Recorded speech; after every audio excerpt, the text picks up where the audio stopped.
execute it according to your wishes and according to your desires. So, and it's best for you to say too, if it's a case where you made your will and maybe shortly after your executor would have passed. If you had a second executor in your will, then that person would just automatically take control and do the proceedings. So I have come in contact with situations where the testate one executor died, but the other executor is still alive, and because that person went ahead and they made their will, but a person went ahead and they named two executors after death.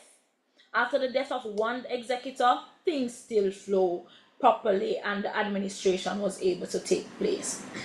So, in making your will now, say you take a book leaf and you write down to say that, well, my car, I'm going to give my car to my granddaughter Jane, and my house, I'm going to leave it for my 3 children, and you can say how you should leave it in equal share, or you can give more of the shares to one child than the other. And so after you have written all of that down, this will, it must be signed by you, the individual making the will, and it must be signed in the presence of 2 witnesses, or after you sign, they should sign too. So, and the will, and after that, the will must be dated. And the importance of having a dated will, because the reality is that since the will takes effect after death, you can change your will at any time. It's not set in stone. So if you make the will today and the reality is that you gave your daughter something and you realize that, but this young lady now behave right, or this young lady is acting in a particular way that is very disappointing to you, that you feel like if you are gone and that person has this, it will cause more harm to the family. What you can do is to say, all right, you change your will again. And the reason why you should date the will is because it is the will, the last dated will is going to be the valid will. So say after you made a will in 2024, November 15, 2024, and you gave certain things to certain persons and you want to change and not give that daughter the house again. And then you say, all right, you know what, you think about it and you're going to make a will again in this year. Say today's date, or October 2, 2025. And you put those things in writing. If it's a case where you fail to date this current will, being October 2025, if in the event that you are no longer here and persons find 2 wills, the reality is that if they find the will last from 2024 November 15, 2024, and then they find this will which there's no date, the will is the first will that will stand in effect. So I'm going to pause. If anybody have any questions, you can let me know. If not, I will just proceed with the presentation, and then I'll take questions thereafter.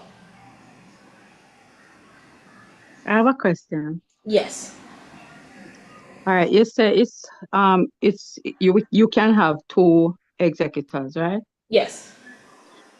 Um, do the 2 of them have to they have to carry out the request together, or can one do it without the other one knowing? All right. So what should happen in that case is that when you go to court, because you're going to give the court the original will, right? When you go to court, you have to give account for that executor, that's the next executor that is on the will. Either you're going to say that executor can decide that I do not want to be a part of this anymore, and they can renounce their executorship. So if they renounce their executorship, what will happen in that case? They can take themselves off. But when you go before the court, you have to give an account for the other individual. I answered your question. Oh, in addition, all Mm-hmm. right. So for instance, you're gonna use the will to make a claim for, like, say, money in the bank then. Mm-hmm. Um the, the 2 executors have to be there to claim that money. Well, as I said to you, normally it depends on what, once the will is probated and it is the probate is in both executors' name, legally what should normally happen, unless there's some way to say, oh, this executor is not able to carry out the duties because XYZ, and the court clears them off, it is advisable, and normally banks will ensure that, and different institutions will ensure that, where's this other person, because what executors together does, it kind of creates a accountability. Okay, All thank right, you. not a problem. So moving on. So the contents of your will, what should happen is that it should have the name, the address, and the occupation of the testator. And in that regard, what should happen when the name, as I said, should have the clear name, put your full name, middle name, everything should be there. So your name, your address, and your occupation of the testator should be there. So, and this do identify the person, because you'll find a lot of persons with the same name. So these are identifiable markers. So you'll know for sure that this will belongs to this person. And the asset, what still can be an asset? I talk about house. I can even the very furniture in your house. You can put that in your will, and you can put your assets. You put your assets that only you own. So even if you own whatever you own, yours, that's what you put in your will. You can't necessarily give away something that happens that belongs to somebody else. So it's a case where you and your spouse is on the property, and you're on the property as joint tenants. What will happen is that when you pass, automatically, you don't a will doesn't have to kick in to make the spouse the other owner of the will, of the house that was named in that was named on the title. So basically, what I'm saying, what is called the right of survivorship occurs. So once that is joint tenancy, then the other person automatically will take control and have that will and have that house. Sorry. So if it's a case where now you own the property as what is called tenants in common, that's a different thing. When you pass, whatever your portion goes automatic. You can decide in your will who gets your portion, and your will must name beneficiaries, such as whether your spouse, your children, nieces, parents. It doesn't matter. It's endless. If you want to give part of your bank account to True Tab, it's your money, so you can put that too in your will. So also, you can also, if you have minor children, you can make provisions for your beneficiaries, such as setting up a trust to say that not until my child gets to 18, then there will be that person will that person will be entitled to the portion that you have for them. And also, your will can give directions about how you should be buried. What if you do not want to be buried, but you want to be cremated? You can put that in your will too. And your will can also pay your liabilities. So if it's a case that you may, you low the money that you owe to X person or X institution, that can settle those things, you can insert in your will and settle accordingly. All right. So one moment.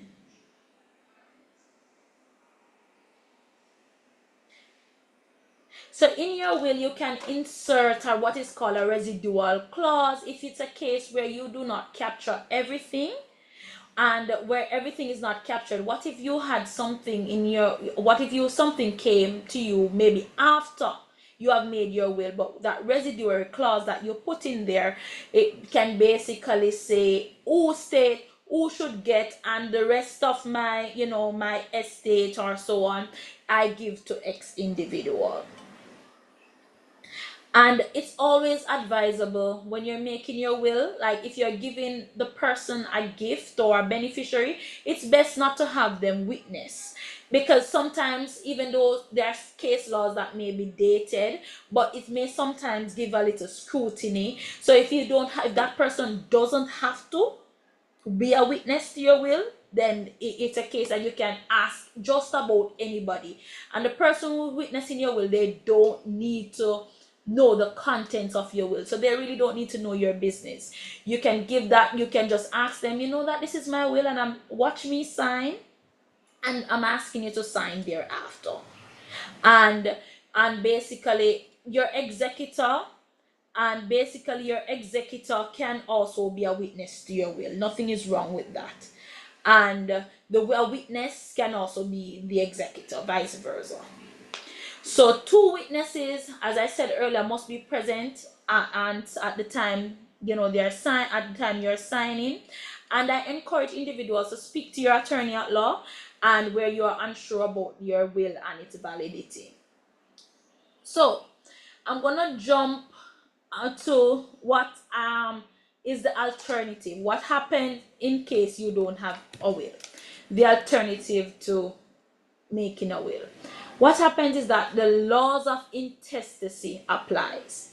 And what this is saying is just that the court determines who get what and in what portion. So the law itself, so when you make, that is one big importance of making a will. When you make your will, after death, you remain in charge. But on the other hand, if it's a case where you refuse and you dragged your feet and your unfortunate things happen and you're not here no longer and you did not get to make your will, what will happen is that the laws of intestacy kicks in. So the court now determines who gets what and in what portion. And if you have a minor child, if you're a person that leaving a minor child, automatically, I don't know if you have ever heard of the Administrator General's Department. The Administrator General's Department will be the person or the entity who will step in to do the duty of an executor, the duty of an administrator, and administer the estate, your estate, according to what the law or the law states, said for it to be distributed. So normally, what when you have a will, they link it to say you get a probate. When you don't have a will, the terminology normally in law you get letters of administration. So as I said, the law dictates who gets what and in what portion. The law also dictates who get to apply. So if you're married, when you upon death, your spouse will do the administration. No spouse, then your children, and then sometimes parents. And the law has a long list of persons, eligible persons who can come before them to take out what is called letters of administration.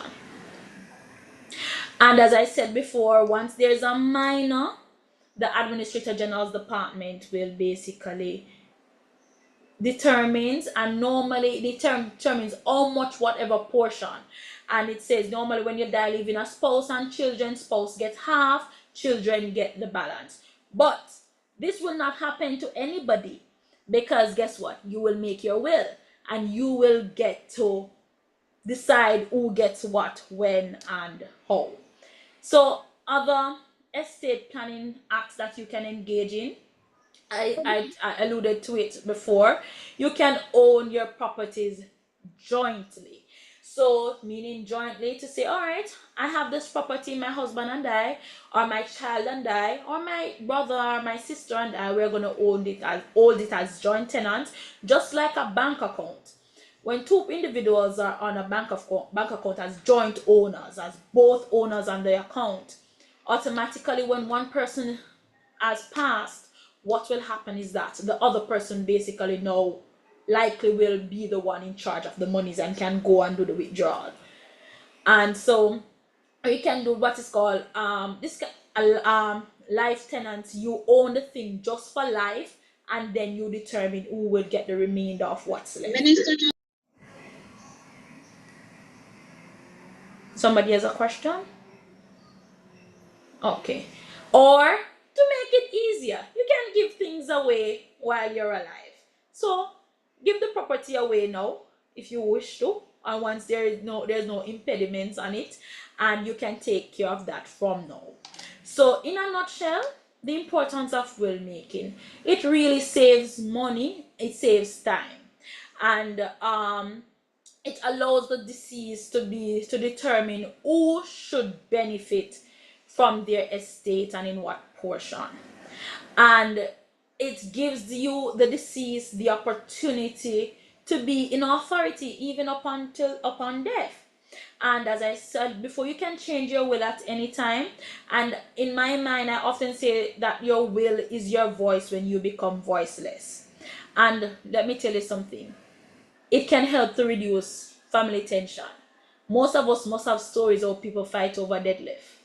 And because when person die and they leave, especially when they die leaving things, persons come in and it's like it's a fight. And when you make a will, you can eliminate that tension. And I just want to encourage us, because persons find will making as a taboo. Oh yes, men are ready for dead. But the reality is that as people and children of God, we know that it's appointed for us once to die. So the fact that death is inevitable, I encourage us to put things in writing. And making a will doesn't necessarily mean, oh, I made my will today, oh, tomorrow I shall die. No, many persons have made their will and live for years and years. Your will never kill you. Your will only help you to be in authority upon death and in case that you are no longer here. So I encourage us to find, that opportunity to make your will and to get engaged, start speaking about it, so that you can ensure that your affairs are set in order, because you would have worked hard for whatever you own. And the fact that you would have worked hard for whatever you own, you don't want, after you have passed and you no longer has a voice, persons just do what they care, what they want to. So by you stepping in and doing the right thing, making your will, and you might say, I don't have anything, the money in the bank is a thing, the furniture in the house or something. So it's all about looking what you do have, and basically you get the chance to pass it on. Some persons, after they may, I worked in the British Virgin Islands. Once you make your will, you would have to register your will. In Jamaica, that is not necessarily a must, but some persons do register their will at the registrar general's department, and that helps with safekeeping and so on. So that's up to you. And as I said before, anybody say, not necessarily a JP has to be a executor. Just about anybody can be your executor and be the one to carry out your wishes. So I thank you all for listening, and just remember, since death is sure, let's prepare for it. Thank you so much, and I can take questions.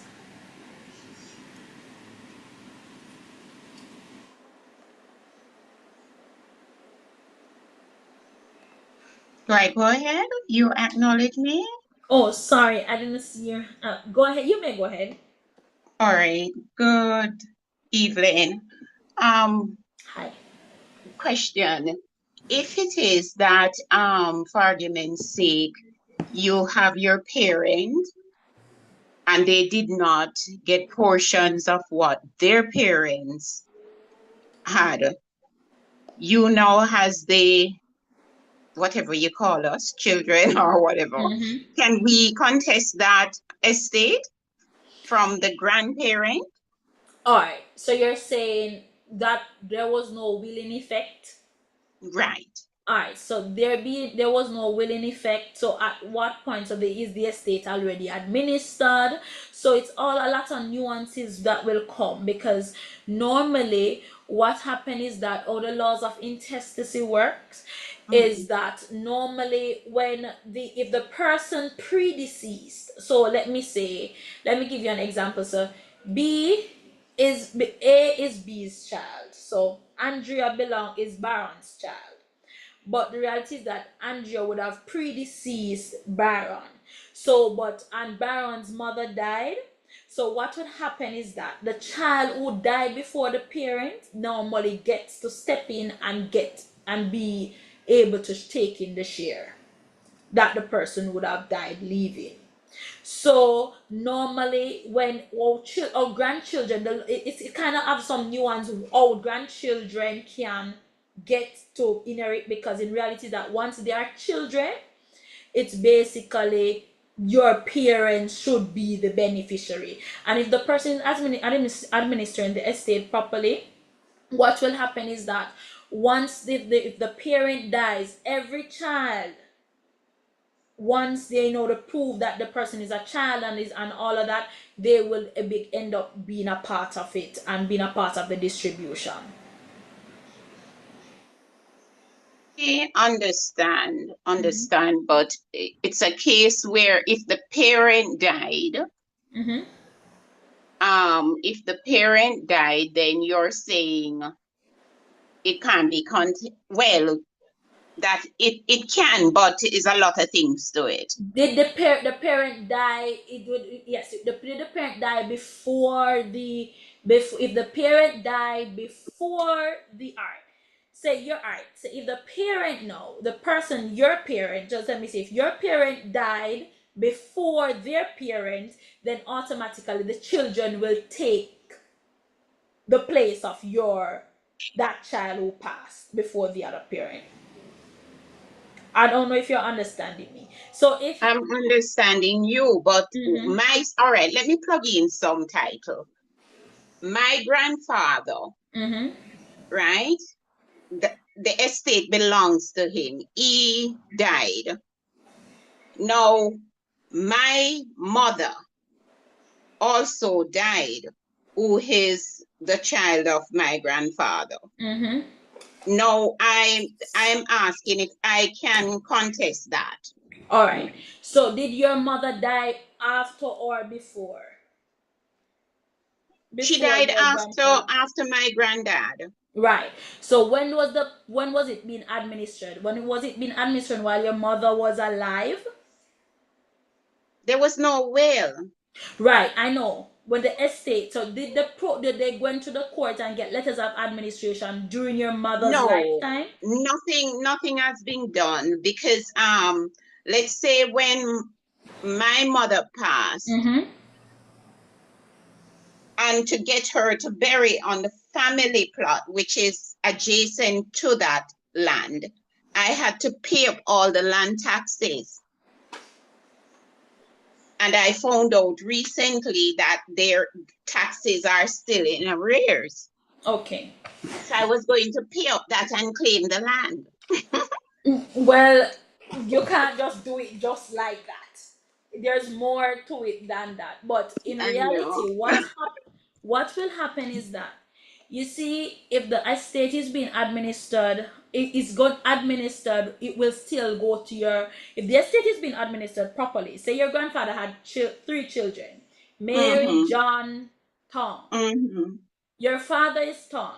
After your grandfather passed, your father being Tom, your father then passed. What will Mm-hmm. happen when the administrator is administering? Everybody should get their share. So you see, your father's share will go to Mm-hmm. his estate, and then the children know you, and maybe if you have other siblings, then you will inherit under your father's estate. Okay. Yes. Okay, got you. Mm. Much clearer. Thank Not a, you. not a problem. Somebody else has a question? There's a question in the chat. Yes. Okay. Hi, good. One moment, please. Let me read this question. The question in the chat is saying, if my mother have a property, my sister name is on the title towards tenants in common. If she dies without a will, does my sister get the house? All right. So as I said, that it's on tenants in common. So if your mother who owns the property with your sister as a tenant in common, what will happen is that your mother's portion, say if they own it equally, what happened to your mother's portion is that Your mother's portion will now go to whomever she put. She said no, there's no will. It will go to, basically, if she died leaving a spouse, it will go to the spouse, and if she died leaving a child or children, and spouse and child and children, it will go to her beneficiary. So in a nutshell, because it is tenancy in common, your mother can pass it on under her estate, whether she died with a will or without making a will, since it was Oh, tenancy in common. okay, thank you. Not a And problem. another question. Oh, finish that. Finish what you were gonna say. Yes, you could go ahead, and then somebody else was Yes. waiting. A Yes. quick question. Suppose I have a isn't it better to have a trust than a will? I wouldn't say whether they both serve varying purposes. Because So, first, uh-huh. I have my daughter on my will, and I'm thinking that it would be better for me to put like a trust for her that she don't have to go through the whole probate thing and all of that. Well, and what the National Land Agency does at times, I think, if my memory serves me right, there are certain ways that minors can go on titles. So you can check with them too where that is concerned, and speak to an attorney at law where that's concerned. But even so, the trust, even within your will, you can set up a trust to say, if this is, because the will is not just to cover the house. The will covers every single thing. So you can put even the house in there once you still owns it, once you still own it, and then you can set up that trust to say, all right, I'm putting my mother in charge, and when my child becomes 18, that sort of thing, you put that sort of thing in place. Okay, I need a consultation with you. All right, thanks. All right, not a problem. Yes, Next Anna. question.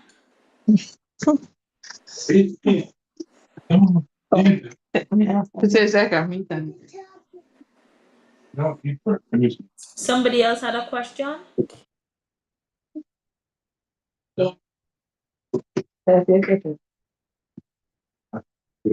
That's it. Thank you.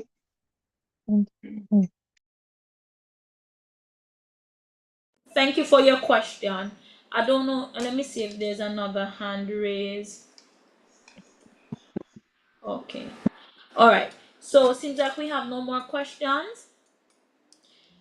Well, if we have no more questions, I just want to wrap up to say thank you for this opportunity to share, and just the opportunity to remind and encourage about, will making and getting your affairs in order while you can, because in reality, it's best you do it now than wait later and it's whole chaotic. So thanks so much for the invitation, and thanks so much for listening. I'll now hand over to Sister Barnett at this time. Bless the Lord. Praise God. Sister Janice Johnson, do you have a question? No? All right. So No. okay. Thank you, Sister Crystal, so very much, for enlightening us on the purpose of will light writing. It was really engaging to understand too. You have made us understand more, and I'm sure that as of tonight we will try to do our best, because people of God, it is important that you prepare for now and do now, and don't wait until later on. Then when you have passed, your family is in problem and cuss, as some persons would say, and fight over dead left. Right? So I also want to encourage you to do the right thing now before there is family cuss after you have gone. All right. And so our next presenter will be on in another few minutes, in another 5 minutes or so.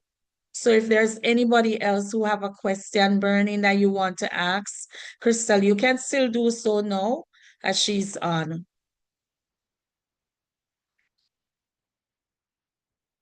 Anybody else? No? Anything clear? Anything that you did not understand and you want her to clarify a little more for you? If you are just joining on the platform, Sister Mackenzie was speaking to us on the purpose, the importance of writing a will.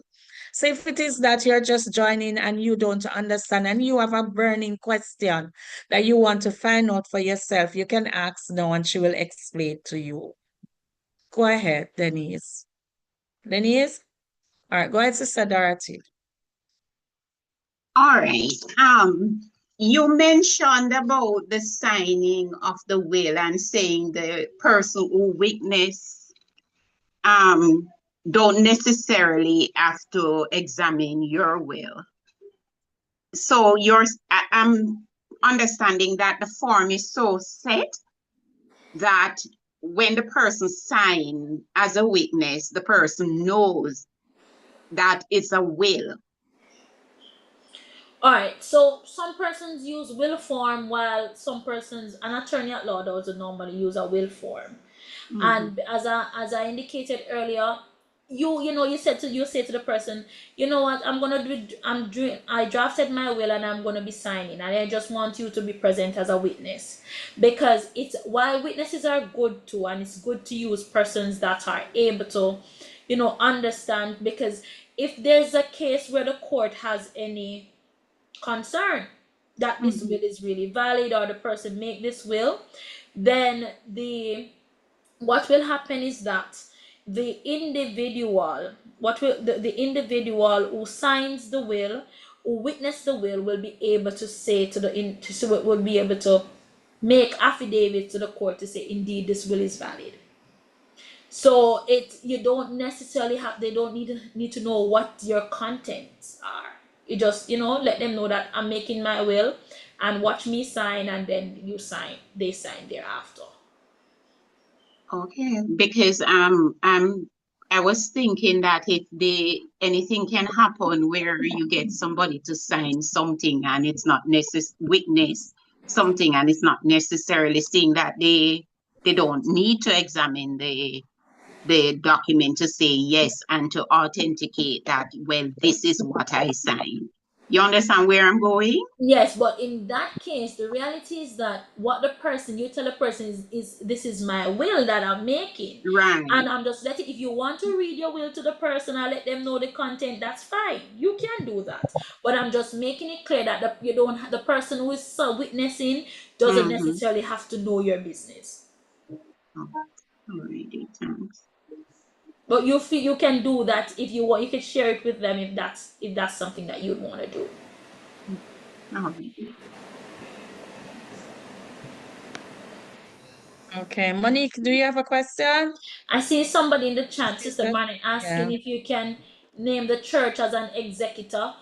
Well, that I would not recommend that, because the church, who is going to take charge? The pastor, the secretary, who so it's best to name an individual who is entity. That the individual meaning an individual person who will go before the court and able to assist the attorney to sign in the documents and so on. So my recommendation is not necessarily to use the church as the executor, but you can use your pastor, you can use your deacon, or your church sister.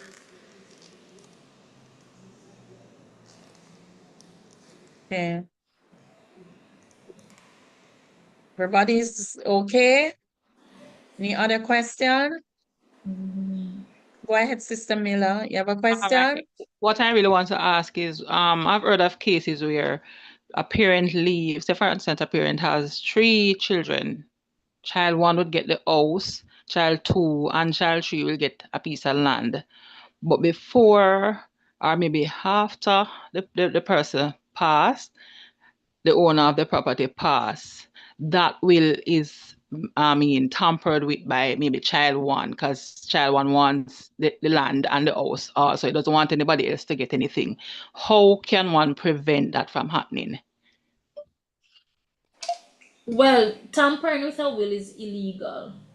So that's something that you report. But it does happen though. Yes, a lot of things. A lot of things do happen. A lot of things do happen, but you can always challenge the validity of the will in court. Okay, good. Mhm. All right.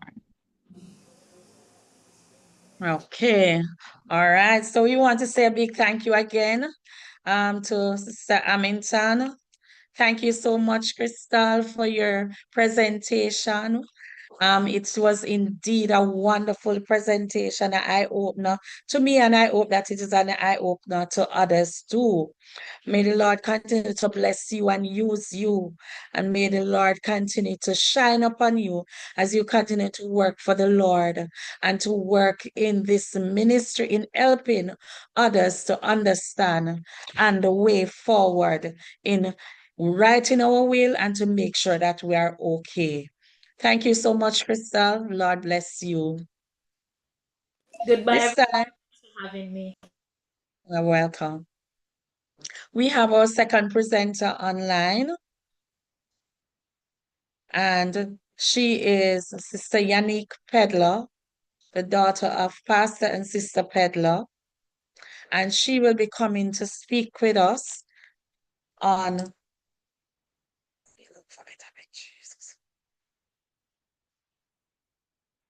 My Mind and Me. So at this time, let us welcome Sister Yannick Pedler as she speaks to us, a certified counselor and psychiatrist, and she worked here at the University of the West Indies, Mona campus. And so I want to introduce her to you at this time. Bless you, Sister Pedler. Over to you. Bless you, Sister Vivian. So I want to know first and foremost if everyone can hear me, because I'm wondering if I Yes, we might have to can. log on. You can? Yes. Awesome. All right. So thank you for those who responded in the chat. So let me level with Yes, I you. can. Bless the Lord. I was having all kind of problems with my presentation. So I'm going to split up the sharing in two, and I hope that it works. Oh, can I share or that's not? I see where it's disabled, so I'm sending a request Yes, to we'll be give able you to share share. access shortly. Is it enabled? Hold on just a minute. No problem. Oh, I'm seeing it. I'm Okay. seeing it. All right. I hope it's the right thing that will be shared. Fingers crossed. All right, let me put it as present.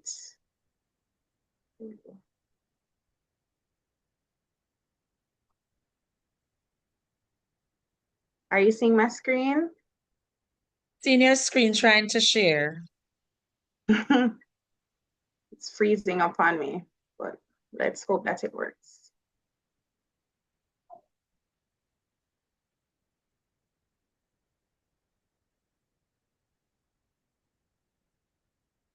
Okay, seeing my screen now? Not yet.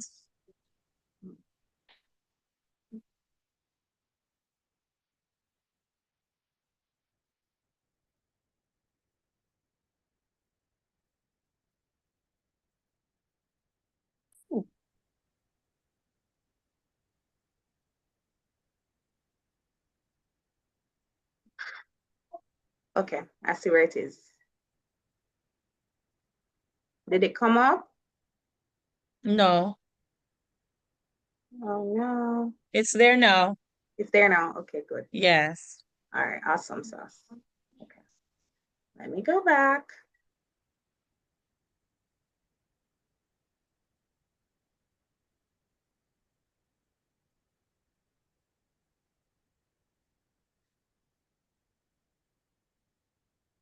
Okay. All right. So what are you seeing on the screen? Can you read it for me? Hearing of our mental wellness. Okay. All right. So firstly, let me introduce myself. As Sister Vivian mentioned, my name is Sister Yannick Pedler. I am not a psychiatrist. I am a counselor by profession, and I do work at the University of the West Indies, and I do counseling there part-time. So my field is counseling psych, and it's a little bit above my, I don't want to say pay grade, but zone of functioning at work. So I typically see adolescents, and of course you have retirees that will come to the health center for support in terms of their mental wellness. Besides that, I do work at another therapy organization working with children between 7 and 21 for the adolescent age group. So today I wanted to do it in two parts to talk about mental wellness. I can't see myself. To talk about mental wellness, I'm going to stop sharing just briefly. And the topic is my mind and me. But today we are working on acknowledging our seniors. I did not get to catch the presentation, but a little piece in terms of the will, but I'm assuming the previous presenter would talk a little bit more about estate planning and other things. Can anybody fill me in briefly on what the topic was? Let me see if you guys are listening. Sister Viv? What did Sister Crystal talk about? I prefer somebody else answer. Ah, okay. You can put it in the chat or you can unmute your mic. I can see the chat.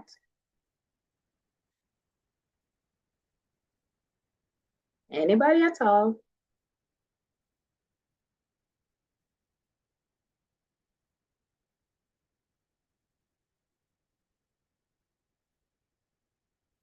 All right, let's move on. So, The importance of writing a will. the importance of writing a will. Okay, thank you for Yes. that. So, in recognition of our seniors, I'm going to tailor my presentation to talk about mental health and mental wellness and the senior population. So, everyone has mental health and everyone should be diligent about preserving their mental wellness. So there are several topics that concern mental wellness as we get older. What are some of the big illnesses that people tend to talk about when we're talking about mental wellness among seniors? You can type it in the chat and I will see. Just name some of the mental health conditions that affect our senior population. Anybody at all? Dementia, thank you, Miller. Anybody else? One starts with A. Alzheimer's. All right. Anything else? All right, so we'll work with those two for now.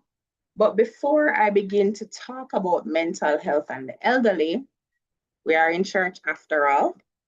So I like to create a framework and underscore the value of our senior population. So I was doing some digging, and there are several scriptures about the elderly.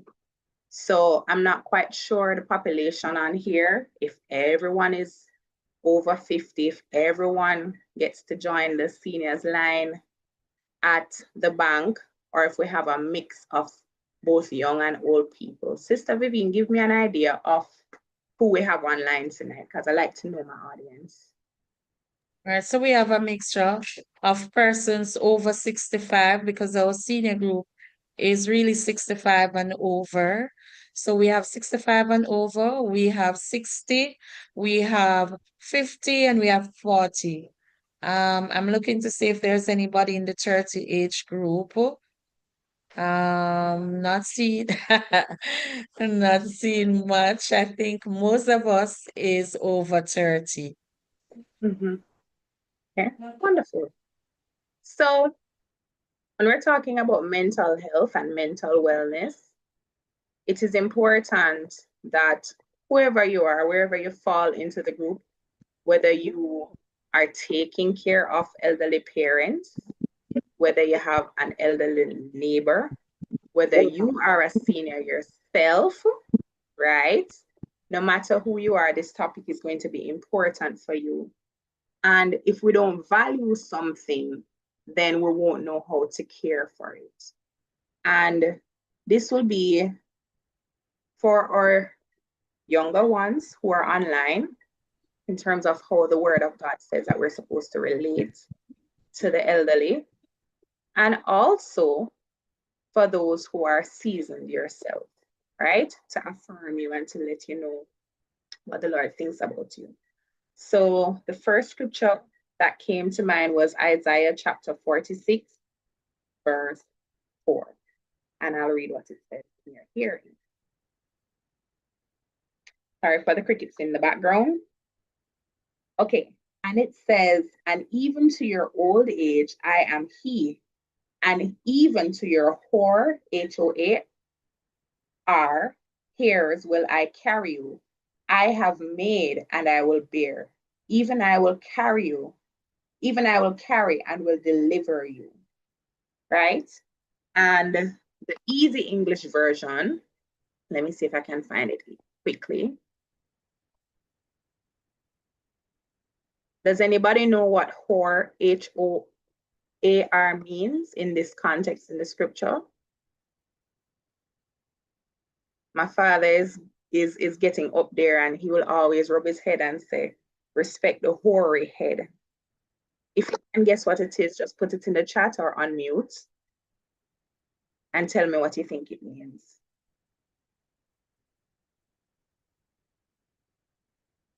Anybody?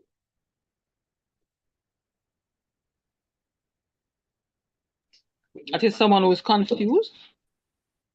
Go again, sis. Is it someone who is confused? I'm not hearing that clearly. Sister Vivian, you can make it out?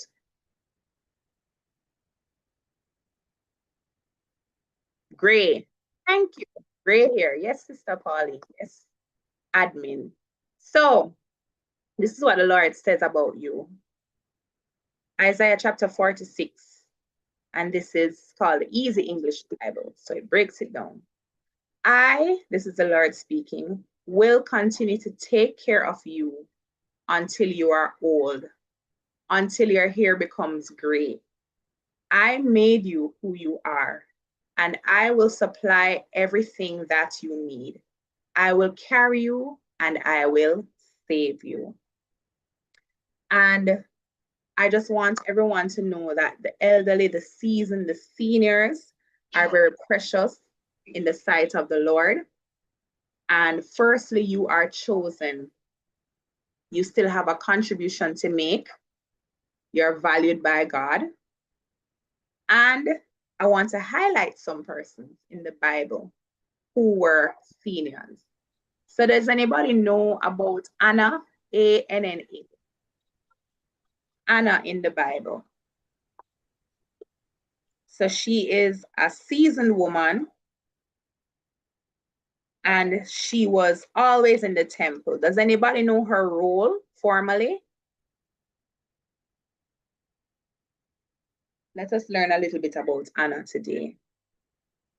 So I'm reading from Luke chapter 2, verse 36. And there was, I hear somebody on mute. Somebody saying something? She was a prophetess? Yes, she was. Thank you. And there was one Anna, a prophetess, the daughter of Phanuel of the tribe of Aser. She was of a great age. That means that she was very mature and seasoned in age and had lived with an husband 7 years from her virginity. Excuse me. And she was a widow of about 84 years. So she was a widow for 84 years and she was only married for about 7 years. Which departed not from the temple. So she was always in the house of God, but served God with fastings and prayers night and day. So we know about the temple worship and about the different roles that persons had. And at about, I think it's the age of 30, that somebody would enter the priesthood. Their ministry is visible. They're the ones that would be in the temple reading the Torah. You'd see them in the synagogue doing the operations. But this woman, she was serving the Lord with fastings and prayers, right? And the Bible tells us that we go into our secret closet and we pray. So maybe no one knew what she was doing, right? She was a prophetess, and that is how she devoted her life in serving the Lord. Verse 38, and she coming in that instance gave thanks likewise unto the Lord, and spake of him to all them that looked for redemption in Jerusalem. So she was constantly telling persons about the Messiah that would come, and she received her reward. She saw him. Amen. So you are able to minister even up to a great age, even when you're elderly, right? You are protected. Isaiah chapter 46, verse 4. That's what we just read a while ago, where the Lord promises to take care of you until you're old, until your hair becomes gray. He made you who you are. He will supply all you need. He will carry you and he will save you. You are included. Joshua chapter 14, verse 11. In the book of Joshua, we know that Joshua was the one that led Israel into the promised land. And there was one gentleman by the name of Caleb. Caleb was not a young man. He was a very seasoned man. But we're going to hear what he had to say about how he saw himself as a mature person. Joshua chapter 14. Let me bring it up quickly. Verse 11. And I am reading from the NIV version. All right, so I will read from 10 to give a little bit of context. Now, just then, as the Lord promised, he has kept me alive for 45 years since the time he said this to Moses while Israel moved about in the wilderness. So here I am today, 85 years old. I am still as strong today as the day Moses sent me out. I am just as vigorous to go out to battle now as I was then. 12. Now give me this hill country that the Lord promised me that day. You yourselves heard then that the Anakites were there, and their cities were large and fortified. But the Lord helping me, I will drive them out just as he said. So what have we learned so far? That the elderly are precious in the sight of God. They still have a role in the service of God, as Anna did. They are protected. God promised to be with them up until their old age when their hair starts to get gray. They are to be included, right? And 1 Peter chapter 5, verse 5, right? Lest anybody says, yeah, but that was, before the church in Acts. Let us see what happened in 1 Peter chapter 5, verse 5.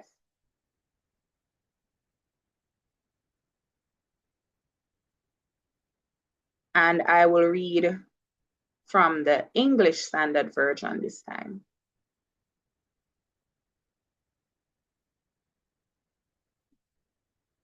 And it says, likewise, you who are younger, be subject to the elders.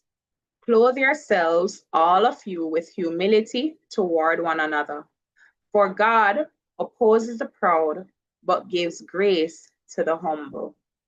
So God wants the younger persons to be in submission to the older persons, right? He wants them to be honored.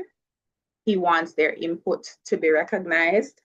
He wants the younger persons to have a humble attitude towards the older persons. And in Leviticus chapter 19, verse 32, this one surprised me. I didn't even know that this was in here. Let me tell you what it says. Leviticus 19, verse 32. Thou shalt rise up before the hoary head, and we know that that word means gray, and honor the face of the old man, and fear thy God. I am the Lord. So in the same chapter, in the same book rather, where God laid down the Mosaic law about if a man is caught in the act of adultery, how he should be stoned and all of that. God here is underscoring the importance, the significance, the value of the elderly. He's saying, rise up before the hoary head. That means, in another version that I read, stand up in the presence of the elderly. And, you know, it's such a pity in our culture, in Asian cultures, I know in China, being elderly is like the best time of your life because of how much they honor the aged in countries like Japan, in countries like China. To be a postmenopausal woman is like one of the greatest things one can ask for, right? People look forward to it as a prime of their life in society because you're honored for your wisdom. The government puts stuff in place to have, you know, constant stimulation and outlets for persons to continue to thrive and to grow, really. So we read from chapter 19, verse 32 of Leviticus. And I think I want to wrap up with the final two scriptures to say the input of the elderly is valuable. Job chapter 12, verse 12, it says that wisdom belongs to the aged, wisdom belongs to the elderly. And this one in First Kings chapter 12, verse 1 to 20. So I'm not going to read everything, I'm just going to paraphrase. You had a young king called Rehoboam, and he took over after the death of Solomon. The elders, they came and they were giving him counsel, explaining that his father put a grievous yoke on the people, and he admonished them to lighten the yoke. So verse 6 says, and King Rehoboam consulted with the old men. So who? With the old men that stood before Solomon his father while he yet lived. So these men were already, you know, seasoned, full of experience. They were around during Solomon's reign. And it says, and King Rehoboam consulted with the old men that stood before Solomon his father while he yet lived, and said, how do ye advise that I may answer this people? So the people were asking for him to lighten the load, the yoke that was placed upon them by his father. And they spake unto him, saying, if thou wilt be a servant unto this people this day, and wilt serve them and answer them, and speak good words to them, then they will be thy servants forever.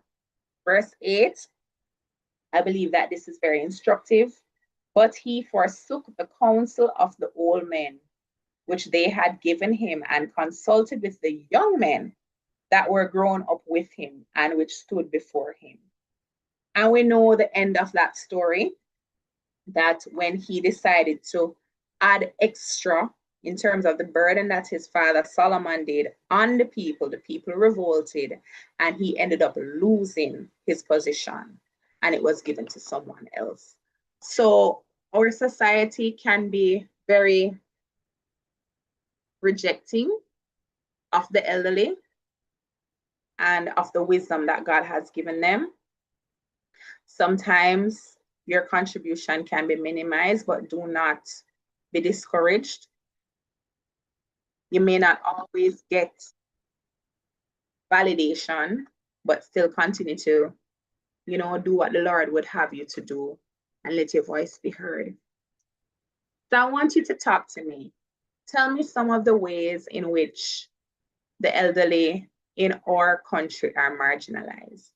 So I have one main example that sticks out in my mind, but I want you to tell me. So you can unmute your mic or put it in the chat. Don't be shy. Tell me some of the ways in which Jamaican society stigmatizes the elderly.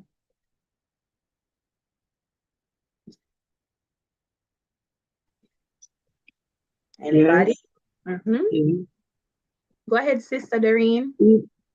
even when they're on the bus, where they see them going on the bus, not even just young people, I would say old enough person to try to push them away. When I say old men, like middle age, try to push them away. If they get in the bus, they don't want to give them a seat or so forth. And Mhm. even if they need help, they don't. They just step past them, just don't care. Yeah. Right. Thank you for that, Sister Doreen. So I wonder if it's only Sister Doreen that sees examples of that in our society. Anybody else want to I've shed some seen light? Go I have ahead, an Sister. example.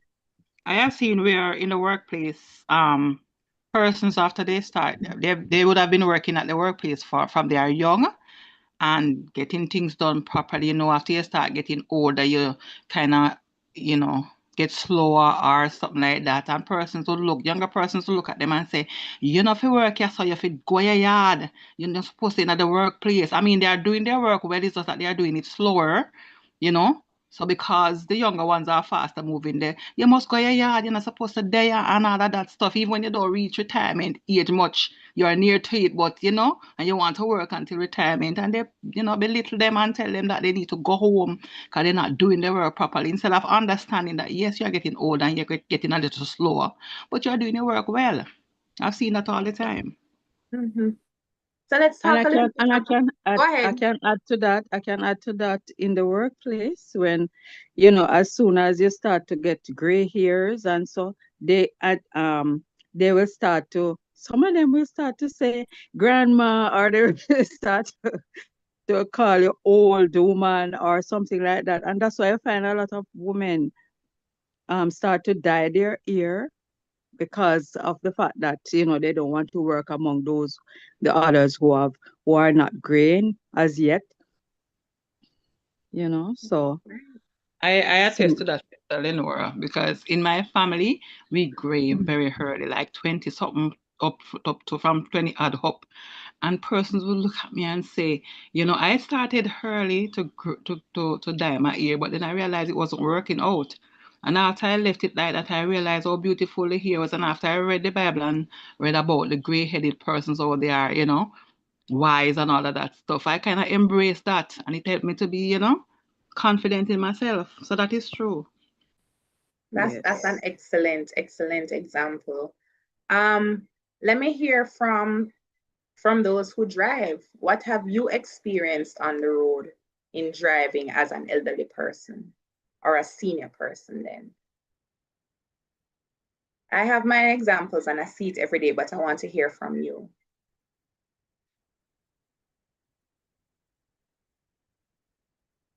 All right, so I'll give you an example of my uncle. My uncle was driving up until his 90s, sharp, very sharp. And I don't want to say it's a robot taxi because I really don't know. I wasn't there. But some younger people rear-ended him. I'm going to read what Sister Pauline has. Some younger people rear-ended him, hit the back of his car. And when they saw that it was a little old couple, they came out with their cutlasses. Hey, old boy, you know, for drive on the road, you know, to say you can't see good.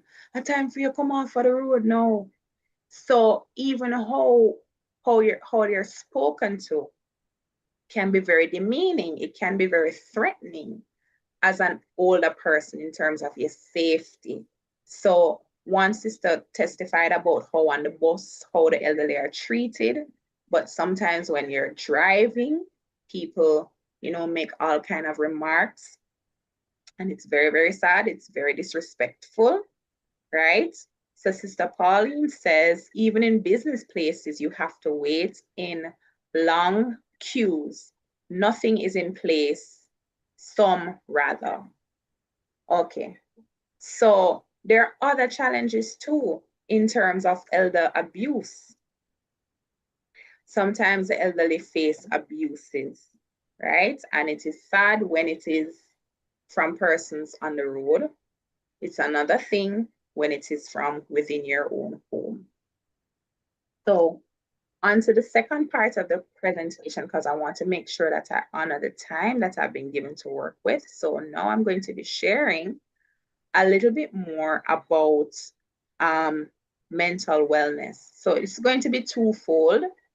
I'm going to be looking at it both in terms of raising awareness for persons who are senior among us, and also for those who may be in middle adulthood, right? Those may be just wrapping up menopause, still working, not quite at retirement age, so it's for everyone. Those who may be in their 30s and are noticing changes in their appearance, right? So let me go ahead and share my screen and this little presentation that I have. Okay, PowerPoint. So just unmute and let me know once you see it come up so that I can go ahead and begin. Computer is kind of slow. Hold on. Somebody said young people would scam older people too. Yes, that is true. Take advantage of inexperience, especially as it relates to technology, you know. Did you answer, Sister Pauline? Yeah, she put it in the chat and I read it. I read what she said. I don't know if there was a question though. Okay. Sorry, sis. Was there a question, Sister Pauline? Let me know. No. I'll pause. Yes? No? No. No. All right. What I was saying that sometimes you go in the business places, some business places, and you still have to wait. You have to go through the process just like anyone else. And sometimes the attendant seems to want to rush you. Yeah. They are not lenient with you. All right. So there you have it. So real life, everyday examples when you go to the business, sometimes you come face to face with that stigma, realizing that there are no accommodations made for you. And if we want to talk about the very elderly too, as you know, as a natural aging process takes place, there are limitations in terms of your mobility.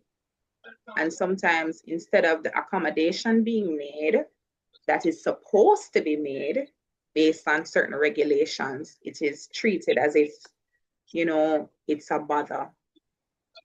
And we're going to talk a little bit about how that can impact older persons in terms of their mental health. So let me go ahead.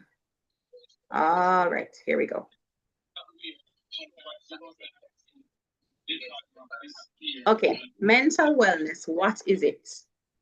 So mental wellness is about feeling balanced, to think, to feel, to connect, and to function. Mental wellness is important because it helps us to build and to grow and to flourish. It's about being able to cope with life's challenges in healthy ways. So one term that we use in terms of mental health is resilience. Resilience is that bounce back factor, that factor that allows you to have a healthy response to life's challenges and adversities. So it's not that hardship won't come, but what protective factors are there in place in your life to help to buffer you when a hardship comes? So someone who has protective factors, what are protective factors? So their overall state of physical well-being and health is one, and social wellness. Who do they have around them? Do you have somebody who you can talk to, who you can relate to? One important concept when we talk about psychology and about aging is that at different developmental stages in our lives, we have different needs, right? So we know that for a teenager, as they continue to grow, their needs will change. They want privacy, they want independence, they want to be able to express themselves freely, right? They want to differentiate themselves from their parents. So your child who, how would I say, they're a set of twins, and normally you would be able to buy the same thing for both of them. All of a sudden, one wants to look nothing like the other one because it's all about me being different from my sibling, me carving out my own identity. So as we age, for those in middle adulthood, so those who are still in the workforce, probably in perimenopause or menopause for our women, andropause for our men, it's about generativity versus stagnation. So that's about the developmental stage. So what is generativity? Generativity is that drive that makes us want to make our mark on the world by caring for others, by being productive, right? People who feel generative are more likely to maintain healthy behaviors as they age.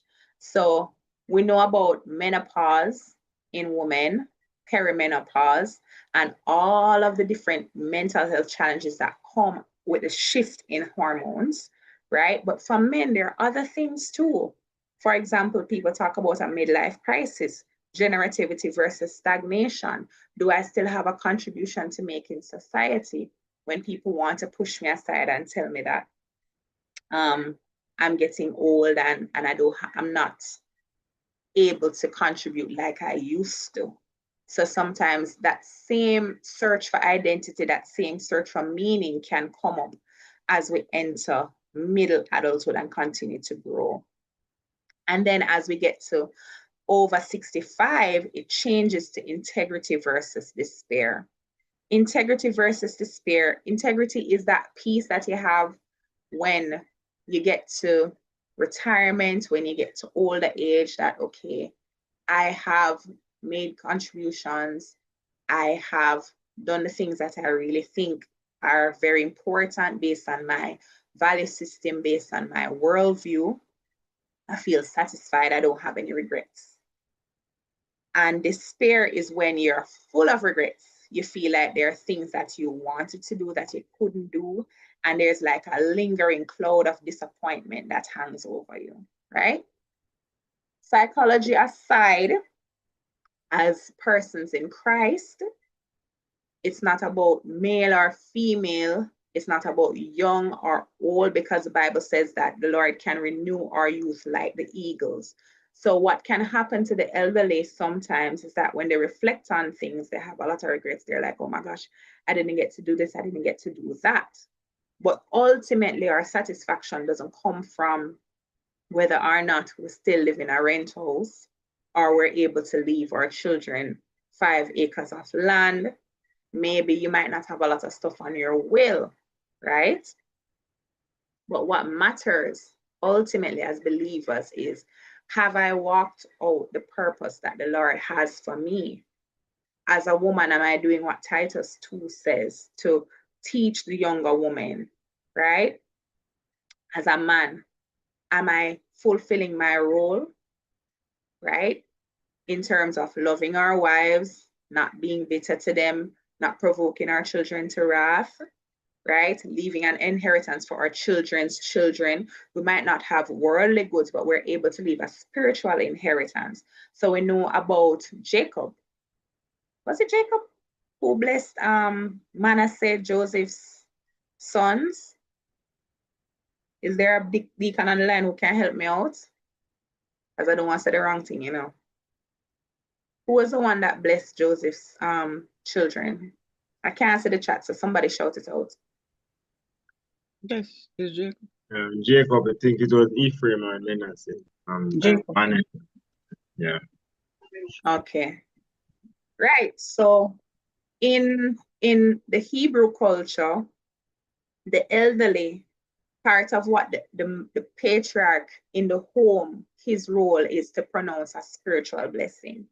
And it was so important that, look, you have Edom and you have Israel, you have Esau and you have his brother, who God had to come down and intervene because he was so mad that his brother stole his birthright, right? So let's talk a little bit about the natural process of aging, its impact on the mind. So some people think that to grow old means everything is about decline. That is not true. So it is true that there is slower processing, right? So as we continue to age, there's a natural decline in terms of some functioning. So I am over 35, and if I put my pillow the wrong way, sometimes I wake up and I'm like, oh my gosh, what happened to my neck, right?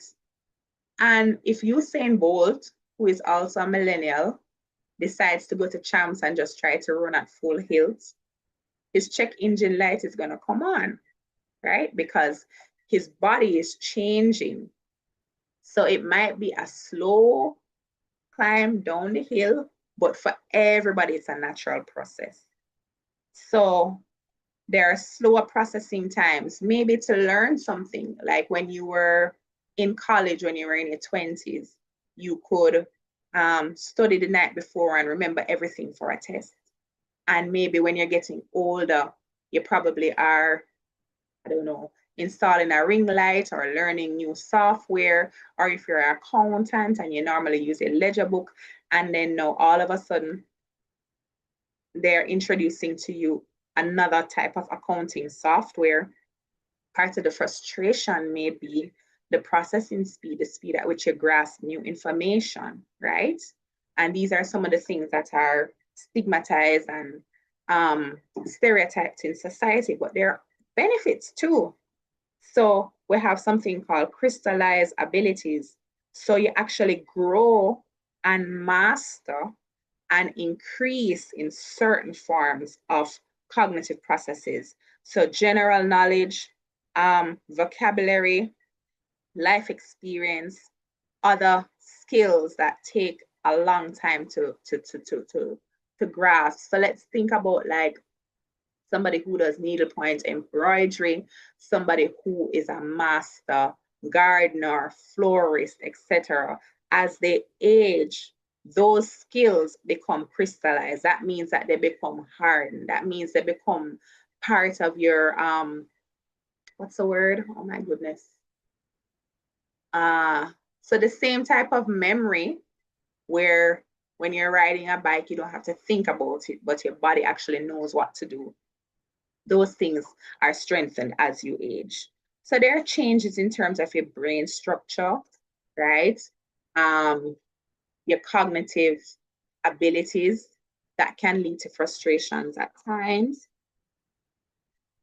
And it can make it hard for older persons to adapt to change. So as I was alluding to, learning new accounting software and how challenging that would be.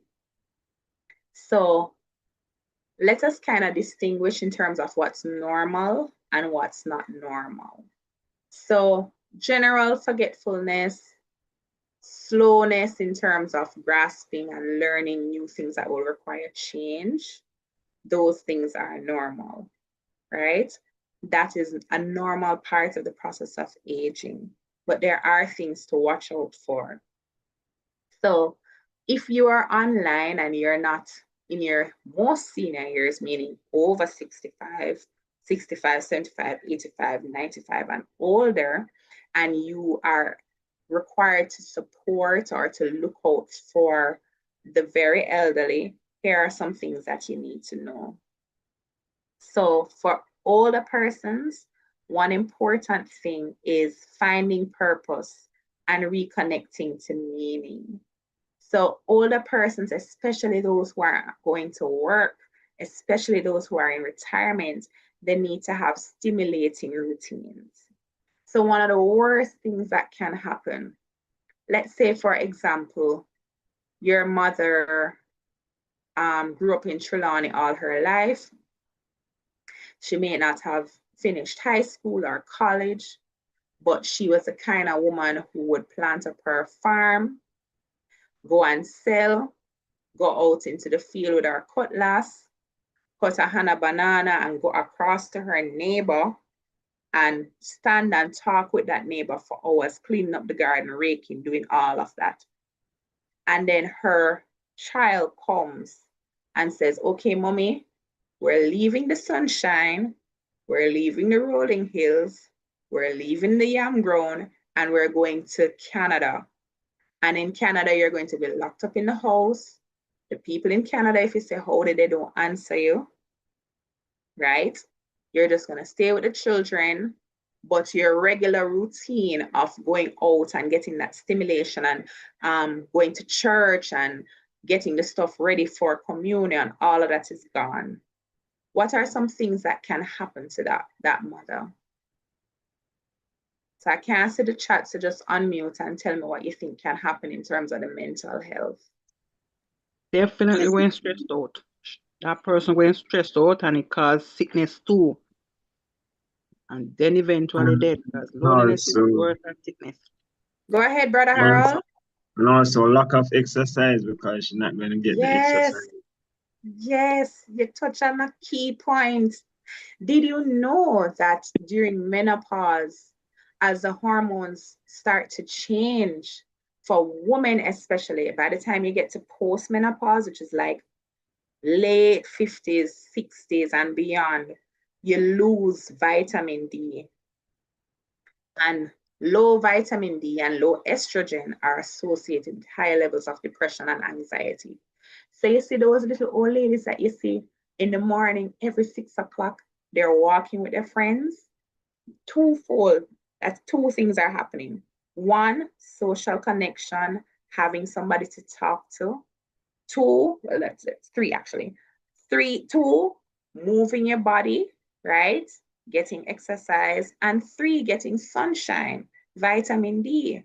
So if you notice somebody who is elderly, who you care for and who you love, not everything may be pathological. What that means is they may not be coming down with a mental health disorder to say, okay, this person has depression and they need to take medications.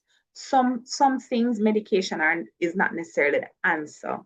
I was watching a video and I wanted to upload it for us to look at today, where there was a young lady and there was an old white man who they had as a neighbor, and he would knock and complain and say they're laughing too loud, or the music is too loud, or him don't like the smell of the jerk chicken, and he would call the police, and it would be like a constant back and forth argument.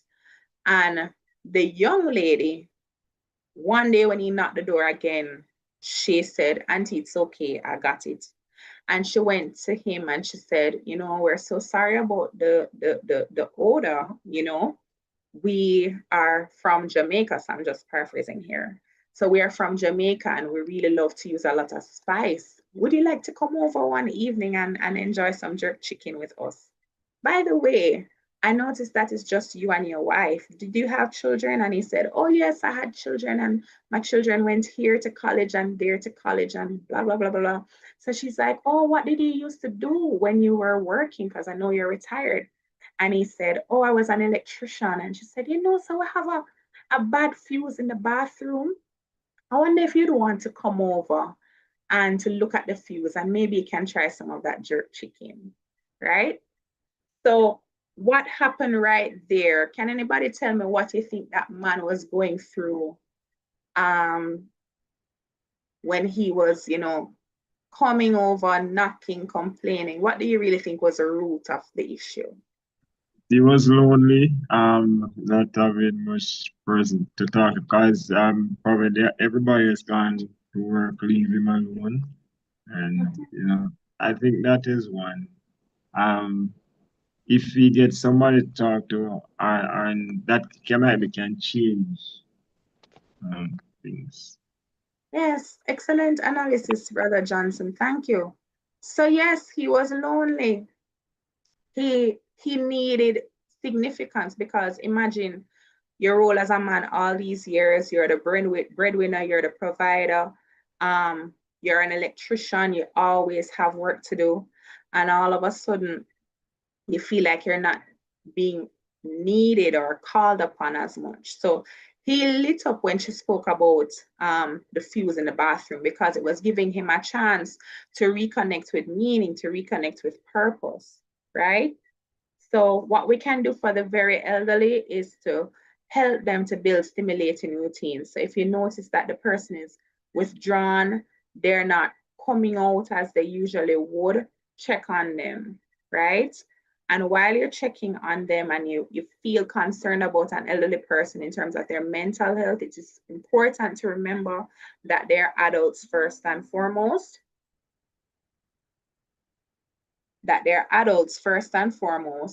And they might be guarded about it because they themselves might feel, ashamed or kind of cute talking about it, or they might not have the words to express exactly what is happening to them. So it is not for us to get frustrated and say, someone mistake, leave her, she not change a change. No. Try to do activities shoulder to shoulder with the person. Do activities where they can get to go outside and to socialize, and broach the topic with them with the same kind of respect and care that you would do for somebody that is on your age and peer level. So some of the things that cause emotional changes in older persons are things like loss of independence and mobility, and of course, grief and bereavement. So I don't know how much it is in our Jamaican context, but in the States and in other Western countries, suicide among the elderly is a huge thing. So, and another thing too, trauma.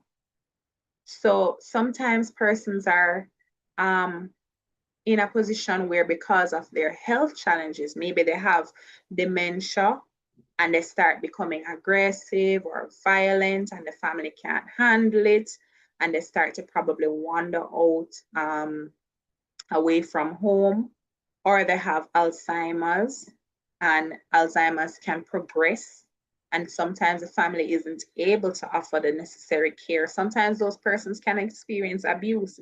It's sad, but it's true. Things like financial abuse.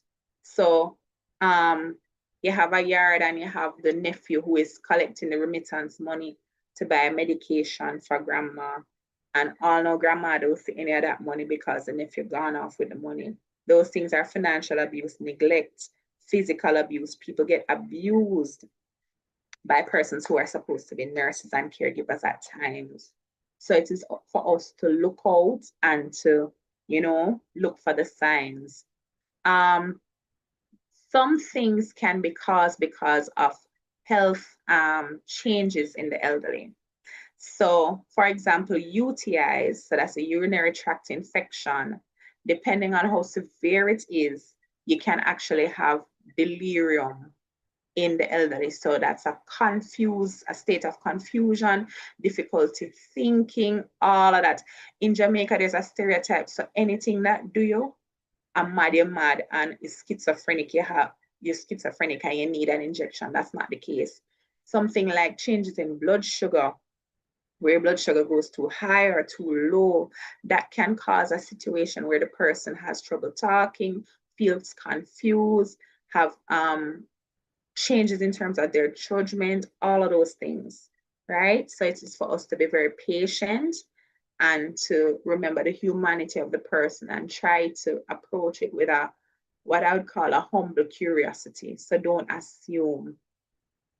And because of those assumptions, sometimes major mental illness goes under the radar for the elderly. So what are some of the signs of depression? Changes in appetite, right? Changes in sleep. So you overeat or you lose your appetite, you're sleeping a whole lot, and or you're not sleeping as much, you're isolated, you're withdrawn, there's a lot of tearfulness, crying, sometimes there's irritability. So if, for example, you notice somebody that is withdrawn and not talking, I saw the old lady this stay, man, so she stay. Meanwhile, the lady is suffering from depression, but because there's a stigma, it goes unnoticed. Some changes are because of side effects in medication, so caregivers have to be very alert to that. And there's a lot more, but we were supposed to stop at 8 o'clock. So I'm going to stop talking now. And I want to open the floor for any questions. I will just go to a last slide that shows us changes that we need to look for. So as I said, I'm not a psychiatrist, so I won't be able to say, you know, if, oh, these are the challenges that my loved one is having. What do you think, right? I can't diagnose anybody, but this slide here, I want you to take a look at it. And if you notice any of these changes in yourself or in a loved one, it may be a Sister signal for you Pedro, to look a little. Sister Pedro, Yes, I'm hearing you. Go ahead, if I Sister may Dorothy. interrupt, I wanted to tell you earlier, you know, because from the introduction, from my device, I'm only seeing the introductory part where it defines mental wellness. We haven't seen, well, I haven't seen anything further from that. So I don't know if you were sharing. Oh, you're saying go back to the slide that talks about the definition of mental wellness? No, I'm telling you that I have not seen any other slide apart from the Oh, introduction since you started. I wanted to interrupt. I tried to let you know because I realized you wanted us to see the slides, but we weren't seeing any. Well, I wasn't seeing anything other than the introduction to mental oh. wellness. Thank you for bringing that up. I had no idea. I'm sorry about that, everyone. Um, how can we resolve that? I'm not quite sure how to share it, but I guess what I can do is just kind of give you a little snippet as to what the last slide says in terms of a takeaway for everyone. So these are some of the changes to look for when it comes on to mental health. Yannick, Yeah. click on the slide that you're talking about now, because we're not seeing it. Click on that one. Oh, Click on it. I'm clicking. Oh no. What's happening? I don't know. Let me try It's again. there now, right? Okay. All Yeah, right. maybe because it wasn't on the slideshow. All right. Let me see if you can see now. You see now where it says look for Yeah, changes? we can see now. Look for changes. Yeah. Thank you. All right. So the changes to look for: changes in concentration, feeling like your mind is cloudy, changes in appetite, as I said, where you've lost your appetite or you're eating more than usual, changes in terms of your sleep, right? Irritability, worry that is excessive, sadness, emptiness, social withdrawal. What does the last one say? Loss of interest. So those are some of the warning signs to look for. And I think I will stop here. So any questions? And then over to Sister Vivian, because we're right on the cusp of it. Let me Mr. stop. Yan, Yeah. how do you, as a counselor, how do you deal with someone who, um, you know that they have dementia and so on, right? You try to be gentle, but sometimes it's frustrating to you as the caregiver, in not treating them nicely, not speaking to them nicely or you should, because sometimes that do happen, person shouting at them Mhm. and they will feel away mentally. But how do you as the caregiver treat a situation like that in helping?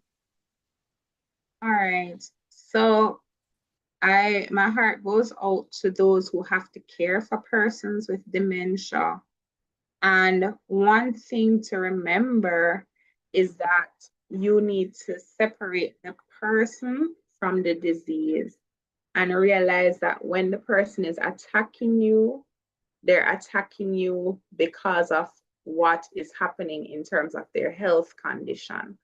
It's easier said than done in terms of separating the two, but sometimes keeping that in the back of your mind to say, okay, my aunt is, is acting out, is shouting, is saying all of these things. It's not easy, when the neighbors are hearing, you're gonna kill me, you're gonna kill me, and you're just trying to feed some applesauce. So persons might not understand, but an important thing to do is to separate the person in terms of who they are and their relationship to you from the symptoms of the disease. So another thing too is when you have a facility like a nursing home or a hospital facility, there's a reason why there's like a team there, right? Because it's easy for that person to get burnt out, much less somebody who is offering round the clock care. So one thing to note too is understanding burnout. So caregiver burnout is a big thing. It is very important for you to take time to self-care. Maybe you might say, I don't trust nobody else to look after my mother. But the truth of the matter is, the only way you can look after your mother or your relative is to look after yourself. So, what are some symptoms of caregiver burnout? If you find yourself feeling anxious, depressed, overwhelmed, guilty, hopeless, or you're having chronic fatigue, you're noticing changes in terms of your sleeping and your eating habits, headaches, you like are easily triggered, you just snap at people, that may be a sign that you're experiencing burnout and it is time to reach out for help and for support. So I don't remember the name of the organization, but there is a senior citizens organization that is, hold on, those persons are in need of lots of care, TLC, both the caregiver and the sick person. Yes, yes, yes, it's true. So if you're not careful, sometimes the caregiver, they're there taking care of the person, and because they have dementia, they're oblivious to what they're doing, but your blood pressure is just going up and up and up and up and up and up. But I must say that, God is faithful. I have a friend who, she was single and she cared for her mother with dementia for years. Her mother had her older, and she got really bad as the years progressed, and she was, praying, crying out to God for help, and the Lord blessed her with a husband, and that husband had lost his mother recently, and they became besties. The husband knew how to help to soothe her when she would have her moments, and it just took a weight off of her shoulders. So reach out to your church, find out if there's support. Try not to do it alone. Therapy isn't a bad word. So those feelings of guilt and hopelessness, book a counseling session, talk to somebody about it, practice self-care for yourself. Seek help. So you have the National Council for Senior Citizens. You can always try and find out what resources are there for you. Any more questions? It's 8 o'clock. Okay. Sister Yannick, not really a question, but suggestion. I believe that there are some persons who are looking after the elderly and they don't understand them. And because they don't understand them, they intend to ill-treat them. Most of those persons who elderly, because I am saying it as of experience. I have some long liver, and my grandmother was 108. My aunt, she died last week, 103. And those are persons, right now, my mother is almost 93. And I have those persons to deal with. My mother also, I will go there, and she haven't seen me for a long time. And she will look, just blaze up. Me know me have pitney, and some you jump and said, then you think, you just sit and listen what they had to say. And when you listen, no, I can't go. And say, Mommy, I love you. Somebody is here with you. and I can't be around you. But this bully thing, you think me can, and they cannot manage it. They cannot. Even if they were hostile when they were younger, getting in that time, the more love that you show to them, the more that you will get things from them. You can go to them, sit down here and say, you can tell me something nice. Well, although they have the dementia, they remember things and they will start to share it with you. But I realize a lot of persons are going to the elderly and working and they don't understand them. And it is all about the money because, looking after elder is so much. But they love that they need love. They need love. Go with them. Some of them you will go and touch them and so and then brush up. Leave them. They are going through. Then go back to them and see the reaction. They will react different. You have to know who you are looking after, how they. So if you don't know, you are going to just miserable, and then you have yourself, as you said, blood pressure start to rise and all things because you are trying to get out of them that you are not giving. Okay? Yes, that is so true. And one thing too is to kind of know the signs of abuse. So believe it or not, one of the highest rates of sexual abuse is among the elderly. So if you notice you have your mother and you put her in a home and she normally allows you to brush her hair, etc., and you touch her and you notice that she start to like flinch back like that, open your eyes, ask the Lord to show you too. He will show you because sometimes persons are being abused, right? It goes on the radar, but it does happen.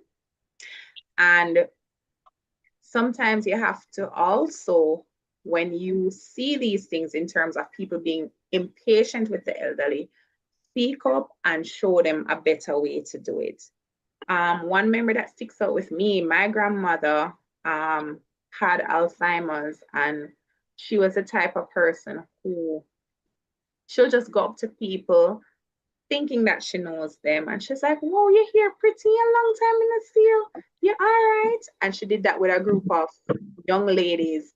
And they started laughing. I said, where that idiot old woman you come from? Not realizing that one day they'll be old women. Right? So as much as it may be enraging, try to use it as an opportunity to teach the other person and to kind of model what is needed. So just like how you'll have a teacher who knows how to calm a child who is autistic and having a tantrum, there are ways to deal with somebody who is disoriented, to deal with somebody who is delirious, no matter what the factors are that brought on that state. So dealing with a person with love and compassion also in church, because Alzheimer's and dementia does happen in church, right? And even when the person is not operating like they used to, still value them, still respect them, still be patient with them when they go to testify and they can't remember what to say. Because as Isaiah that we read when we just started, the Lord honors them, values them. Go ahead, Sister Dorothy. Okay, Sister Marjorie, you have a question? Or Sister Dorothy, go ahead. I was just, well, basically, Sister Pedler touched on some of the things I was going to talk about with regard to patience. And what we have observed, what I observe now, we distant the younger folks from the seniors. I remember growing up, we usually, mommy pack us up and send us off to the country to spend time, and we were around our grandparents. Now the gadgets and all of that take the place, so they don't that sort of loneliness, they don't have who to talk to, because even if they the mother, the grandchildren are left with the grandparents. They are left with gadget, and they will lean more to the gadget. So they are not learning from them, so to speak. They don't have any, interaction, so to speak, with them, because they sit at home, have the gadgets, and they're basically there. They're not learning from them. We had good rapport with our growing up with our older folks. We walk with them and all of that. You rarely see that anymore. So the younger folks are unable to relate with them, especially when they reach into this stage of dementia or Alzheimer. So, and then recently with the caregiver, I learned on, I don't know if you people were listening on Beyond the Headline, where somebody said there's a daycare or overnight care. So when the caregiver is sometimes overwhelmed, maybe they can reach out to these things and take a break to breathe. You know, you don't really want to part with your loved ones, but if it's even a 2 day, you pay and take some time and breathe, because you giving care, you're going to drop. Sometimes the caregiver end up die before them sometimes, because as Sister Peddler said, the pressure gone up to the roof and all that, and we're not seeing the breakdown in our bodies. So we need to take care of ourselves as well. So open up to these institutions and see what can be done. And maybe in the church we can form groups, or I know at we had a home. I don't know if it's for the UPC, but when I was at Pentab, we had a home for the elderly. So most of our seniors would go to the home, and then we would be visiting them. I don't know if it's a UPC old age home or something, but just sharing that. Right. Yes, thank you for that, Sister Dorothy, and that's so important. And as you talk about like the children and their elderly relatives, whether it's grandparents or extended family, I think that children are watching how the parents interact with and prioritize the elderly. They learn by observing, right? So I think what can happen too is, as you rightly said, including persons. So like how some single people will feel like, okay, why are we being separated from the married people? We're still, people, and we want to fellowship in general. So when sports day comes, having a race for persons who are senior, right, giving opportunities for the young people and the elderly people to come together, and so that they're not feeling isolated. I can't remember what I was going to say. I had a point, but I can't remember. I can't remember. Right. So opportunities for stimulation, to learn new skills. And we think about stuff for young people, like we have oh my gosh, what is it? Fun Fest out by Hope Gardens for the children. But keep your eyes and your ears out for those who have senior persons to check with, like, for example, I think I alluded to the National Association for Senior Citizens. I can't remember which one of the ministries it falls under. But look if they have events, if there's anything in your community center, all of those things. So people need opportunities to go out to socialize. Go ahead, Sister Brown. They comes under the Ministry of Health. Thank you. Yeah, so and they're always available to assist when you need them, if you're in need. Yeah, so use up your resources. Don't be shy to ask for help, right? Don't be shy to ask for help. Sister Viv? Yes, and the old teach the young, and the young teach the old. Yeah, so that is also something that we can look on in our churches too, to not let them feel left out of things that we do, but to involve them in whatever areas that we do too. Any other question from anybody else? Or any other points that you might want to touch on before we leave? Sister I Yannick, I think know you. Go ahead, Brother Jackson. I just talk Yeah. about that. You know that young people are more they used to phones and things like that because it's in their era. So like old people, sometimes you might teach them how to go on WhatsApp, teach them that's when they're having things on WhatsApp, they can be a part of it also. Yes. You know, so we can try because probably people in our church might be cannot go on the prayer line because they don't know how to go on WhatsApp. And if they know about young people around them to show them. We need to Yes. find out and to encourage them to try to teach them. Right. Yes. Yeah, that will be one of our next presentation that will be coming up for elderly, teaching them how to go on YouTube, how to go on use Zoom platform and so on. So we'll be doing that with them in a little small group too in our church. And anybody else on the platform who want to be a part of it, they can. Anybody else? Any other question? Remind me of your pastor's name, please. Ranking. I omitted to do the needful, so I want to just pay my respects to Pastor Rankin and to greet him. And if he's online, if not, also in his absence.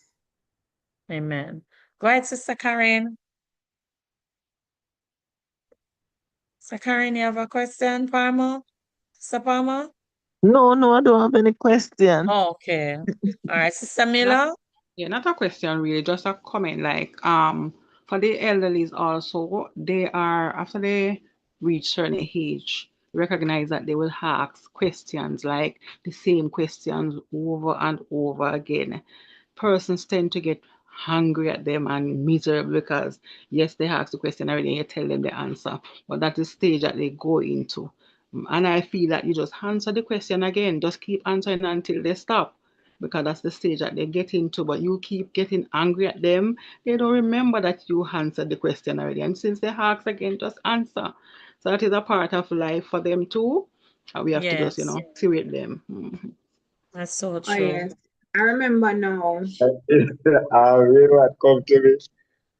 Well, Jesus was not old, but he asked Peter 3 times. Do you love me more than this? And Peter, the third time, Peter said, Lord, you know. It's like he was getting, True, true. angry or something like that. He said, Lord, you know. But I would say when they ask him question, it's dementia, but when they ask him question more one time, it tend to get you angry too. So And another thing too, if you know that the answer is going to be traumatic, you don't need to give it to them. So let's say, for example, they ask you what happened to Keisha. So let's say, for example, Keisha is the daughter. Where is Keisha? And you know that Keisha died during the World Trade Towers. You don't need to give them the blow by blow about what happened to Keisha, because each time they're hearing the story for the first time, it's just sending them through a great deal of emotional pain. So you're not gonna lie, Jenna. but just be wise. Just an input from me. My mother, she's 90 and she have three of us. And the three of us is living abroad. And she's there with a caregiver. And it can be very overwhelming at times because I felt that one of us should be there with her. And sometimes I'm feeling that we could probably take her up here, and it's stressful and it's very costly. So I just need strength. She's sick for more than 12 years now. So Wow. yeah, it's very hard. So, So Sister Karen, are you saying that you're feeling distressed powerless. about the fact that one of you is not there to take care of her, or it's just that it's a lot Well, of challenge to care for her? it's everything in one. Yes. Because if I were there, probably I'd still need somebody to help, because she can't walk, and um she's not really aware of many things. So, and Of the people. she need total care, like to change her, and Child is back to the child age. yes, yes. So it's not easy, and caring like the caregiving, it's a lot. It's expensive to keep them at home. Very. So I am thinking sometime if it's best for us to take her here. She's 90 now, over 90. And I don't know. Um, And some of them go are ahead. insulted, because I was doing service a swimming pool at a home, and one of the nurses want to brush the lady's teeth and tell the nurse, don't touch her, use a little commoners. Well, my mother is in her own home. She's in her own home. She's at home. Sometimes they don't want to make the transition either. So it's gonna be sometimes be difficult to get her from there to where you are too. Sometimes they don't want anybody to touch them. Oh, boy. Well, I always pray one prayer. As my days are, so shall my strength be. That's what I pray too. Yeah. Okay. I want to encourage Sister Karen. I think there are two Sister Karens online. Oh, Sister This one is Karen Palmer. Okay, who mentioned the mom that's 90? me, Karen Palmer. Okay. I just want to encourage you that even though she might be at the stage where she's not as responsive as she used to be, Yes. she's still inside there, Yes. and you're still able, when you do see her, to still reach her and to Yes. provide stimulation. A lot of older people, as they get much, much older, when you think about like a newborn baby, everybody wants to see them, everybody wants to hug them, Yes. everybody squeezing up their jaw, stuff like that. Yes. Elderly people, sometimes they get touch starved. So there's Yes. nobody to offer that Right. contact unless the person is there, changing diaper, turning them, checking for bed sore. So when Yeah. you go there, talk to her, make physical contact with her. She might Yes. not be able to respond to you all the time, but she's hearing. So Yeah. even like how persons who are in a coma or Mhm. who may be on life support, they're hearing you. Still, Yes. your mommy is still in there. Yes, I know. Mhm. That's Yeah, true. they have a saying that once a man, twice a child. So Yeah, that's like you true. start at a baby and you end up back you're not young, but you're still almost like a baby stage. So you have to Another show that care, that love. another thing I want to tell people, we must all take care of ourselves, because sometimes you get an illness that is gonna make you be sick for a long time. My mother, she was very stubborn. She didn't go to doctor. She had diabetes and hypertensive, and she did not know. until she got the strokes. That's when we know she had all of those sickness, and she loved sweets. She would drink juice every night. She loved mangoes and all of those things. And so we have to take care of ourselves so that we can also old with age with health, you know? So and exercise. So we have to do that too. Because she's sick for many years, more than 12 years. Mhm. I think exercise is also good because there was a gentleman by my workplace where I used to work at Anthony's. When I was coming on in the morning, he will walk from all the way from um Changetown, from Rima. And one morning I was picking him up and he said, you can go on. When we reached home, my work, he said, I have to exercise in the morning. And you know that when he got redundant. He didn't live a long time because now he not getting that walk that he used to Wow. walk.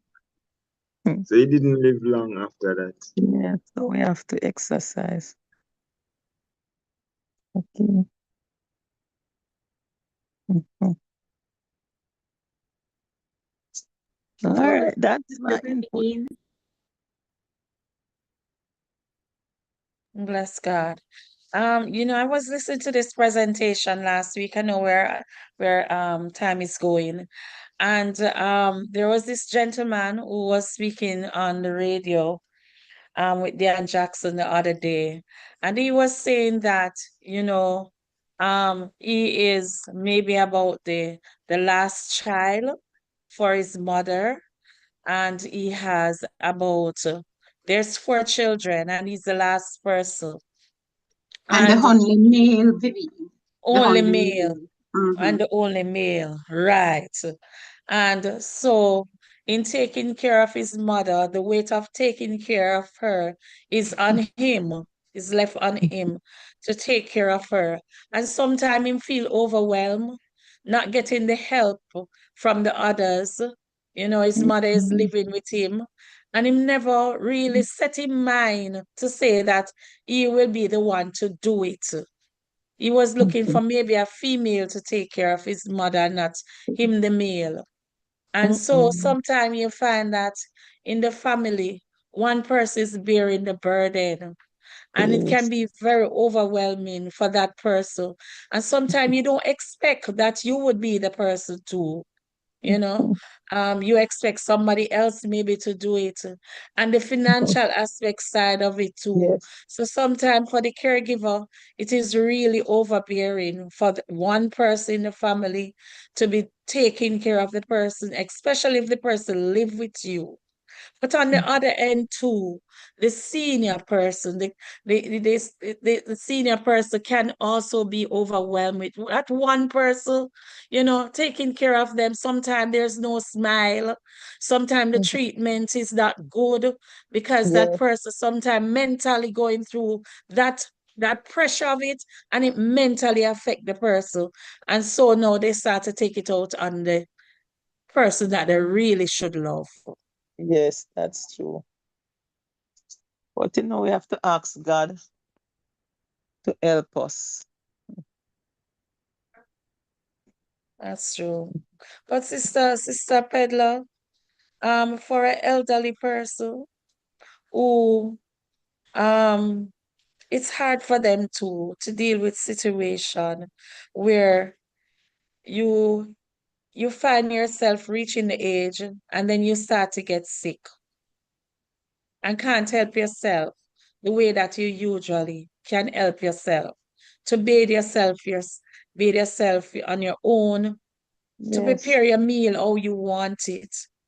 As a senior person, when you reach that stage, I don't know if you can tell them what is it that they can do when they reach that stage, because you find some of them will cry and some of them will get very sick because they can't help themselves the way that they want to help themselves.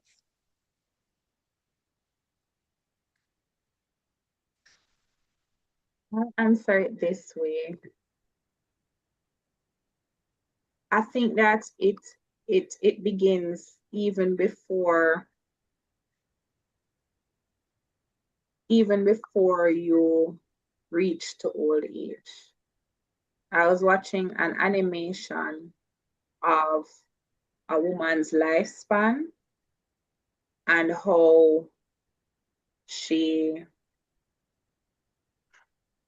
moves from that age in puberty where she starts getting attention from the opposite sex and then moves on to her childbearing age and then accepting her body after she has children, realizing that at 46 she is different from a 26-year-old. And sometimes you will see some women who they are much older than the type of clothes that they're wearing. I don't know how best to say it, but it's hard for them to accept the new limitations, right? And by the time you get to middle age, you notice that the little as you walk on the road start to dwindle down. So at every life stage, you have to kind of reorient yourself and okay, say, all right, this is the new me, these are my needs, these are my challenges, these are my values, this is my purpose. This is what I have to work with. And at the beginning, I spoke about resilience and about protective factors. So things like your spiritual life, right? Those things are important because when you lose your mobility and you're not able to move around like you should, it can be very depressing. And you can feel like, what's going to happen to my life? No. But somebody who embraces a Christian worldview, that should be different from them than for somebody who is an unbeliever. And I would say that reach out to find out what resources are there. So what's the name of that government thing that helps you with so say for example, you have persons who are diabetic and they have to test their sugar, they ask you, do you have your NHF, right? So find out if there are things, NHF, National Health Fund. right, that is it. If there are things that can help you with your mobility, so like canes, grab bars, that sort of thing. So as you get older, you have to adjust your environment to your new needs in terms of your mobility. That may mean if you have a loved one or a church member who is there to support you, tell them, my hands are a little bit different now. I have rheumatoid arthritis or whatever it is. Can you help me to go on Amazon and get some other stuff that I need to help me with my mobility? So whatever you can do to modify your environment to help you to kind of improve your functioning where you're at. So that may mean a special device to open cans. That may mean having grab rails or special rails when you're coming out of the car or walking up the corridor to go into your home so that you don't slip and fall. So we can help with that too. Sometimes it may be just asking the person, it may be observing to say, okay, I noticed that Miss Johnson, every time she come outside to water her plants, and her plants are drying up, and that's not like her. Let me go and find out why. And then in finding out why, she might explain to you, so these are the challenges that I have. So a resilience mindset is a mindset that says, okay, these are the challenges that I'm having. but let me use that energy to brainstorm and to see what it is that I need. And if I'm not able to brainstorm and to see what it is that I need, find out what resources are there and who can help me to locate those resources. So, And yeah. Sister Pedler, if I may add, when you get to that stage of acceptance, to know where you're at, you're better able to deal with it. But some of us do not want to accept. I think it was Sister Miller who mentioned the gray hair thingy earlier. And your hair is gray and you keep dyeing it. And once you stop, the age just tumble down on you, because I saw one of my coworker recently and she retired like 3 years ago, but her hair was there flowing and you didn't see any gray hair. And I booked her in the supermarket and she was now wearing her gray and she just looks so old.